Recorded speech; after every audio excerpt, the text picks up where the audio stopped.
New project, starting to build a bunch of new rabbit cages. So I went to Lowe's and bought a bunch of lumber and a new table saw and some other tools and equipment. Basically, I need to get all the rabbits out of the domes and into cages. So went at it with all the wood and saws and cut everything down. I'm following a design that I actually found on the web. I went through like 50 different rabbit cage designs. Found one I really like for reasons you'll see here in a moment. So, spent the last 2 days cutting down. First I had to rip a lot of the 2x4s down into 1.5 by 1.5, and some of them were 2 inches wide. So basically, breaking down 2x4s into different sizes. Then using the the crosscut saw, to basically cut all the pieces of wood for the struts, vertical and horizontal, front and back, yada yada. So basically running both saws to get the wood cut down to length and width, and then starting to assemble. So I've already got the frame for the first, it's kind of like the prototype of the first cage. Frame's put together, and now I'm putting on the side slats on the second side and using the brad nailer just to tack them on real quick.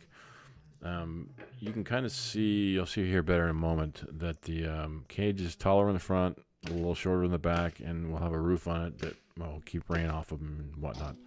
After getting the side mounted, I'd run a jigsaw over and cut some of the excess off of one end, because again, you're putting rectangular wood on the side slats, and it's more of a polygon, so you have to kind of cut out some of the excess wood.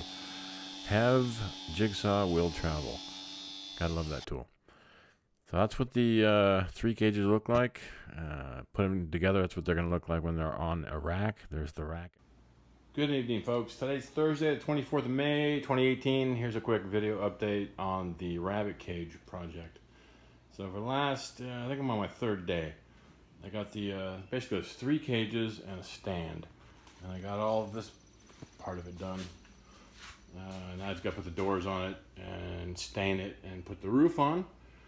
But I like this design. It's really sweet, really slick, because each of these cages is individual. So I can watch. I can pull one off. So now it's just 2. And so I'm going to build a bunch of these individual cages and put them in groups of 2, 3, 4, whatever I want. But each one is an individual cage, which is kind of a cool design. 20 inches off the ground. I've got a metal roof I'm going to put on it tomorrow. But so far I'm pretty impressed with this design. Pretty slick.